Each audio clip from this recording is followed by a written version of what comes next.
بسم اللہ الرحمن الرحیم۔ السلام علیکم۔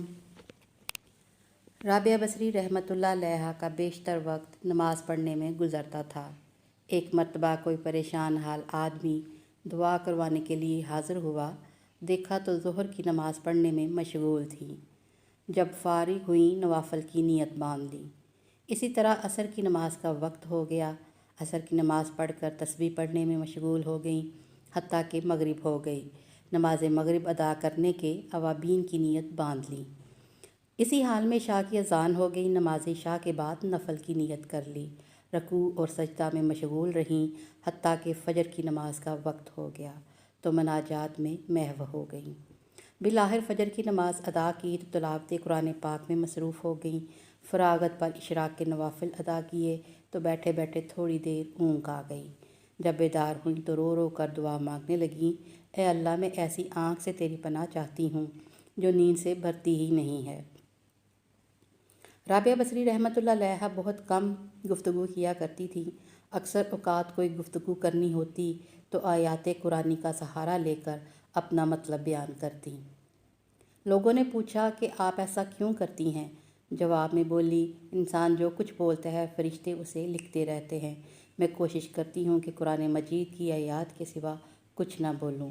یہ احتیاط اس لیے ہے کہ کہیں میرے منہ سے کچھ غلط لفظ نہ نکل جائیں اور فرشتے اسے تحریر کر لیں، پھر مجھے محبوب حقیقی کے سامنے شرمندہ ہونا پڑے۔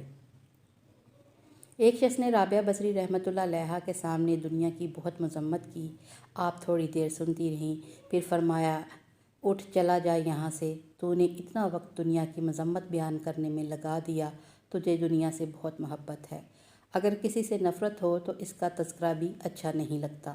ایک مرتبہ رابعہ بصری رحمۃ اللہ علیہ سے لوگوں نے پوچھا کہ ہم نے آپ کو کبھی ہنستے ہوئے نہیں دیکھا، کیا وجہ ہے آخر؟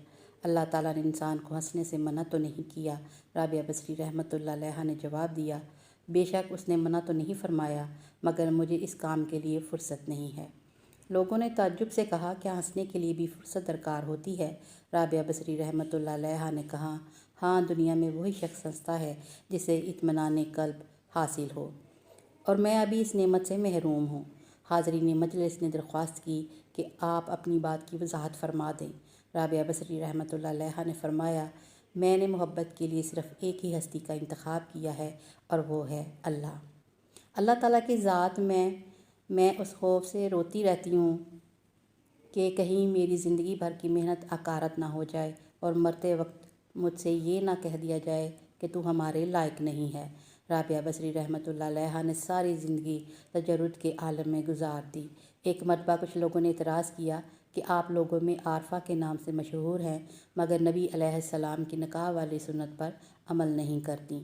رابعہ بصری رحمۃ اللہ علیہ نے جواب میں فرمایا، مجھے 3 باتوں کا اندیشہ ہے، اگر تم مجھے ان اندیشوں سے نجات دلا دو تو میں آج ہی نکاح کر لوں گی۔ میرا پہلا اندیشہ یہ ہے کہ مرتے وقت ایمان سلامت لے جاؤں گی یا نہیں، دوسرا یہ کہ نامہ اعمال دائیں ہاتھ میں دیا جائے گا یا نہیں، تیسرا قیامت کے دن کچھ لوگ جنت میں جائیں گے، کچھ جہنم میں، تم لوگ بتاؤ کہ میں کس طرف جاؤں گی؟ لوگوں نے کہا، ہمیں کچھ معلوم نہیں، بس اللہ تعالیٰ ہی بہتر جانتا ہے کہ کس کا کیا حشر ہوگا۔ رابعہ بصریہ رحمۃ اللہ علیہ نے انتہائی پرسوز لہجے میں فرمایا، تم خود ہی بتاؤ کہ جس عورت کو اس قدر غم ہو وہ شوہر کی خدمت کا بوجھ کیسے اٹھا سکتی ہے؟ ایک مرتبہ رابعہ بصریہ رحمۃ اللہ علیہ نے رات دن متواتر پانی سے روزہ رکھا اور پانی سے ہی افطار کیا۔ گھر میں کھانے کے لیے روٹی کا ایک لقمہ بھی نہیں تھا۔ جب افطار کا وقت قریب ہوا تو آپ پر بھوک کا غلبہ ہوا۔ نفس نے آپ سے فریاد کی، رابعہ، آخر تو کب تک مجھے بھوکا رکھے گی؟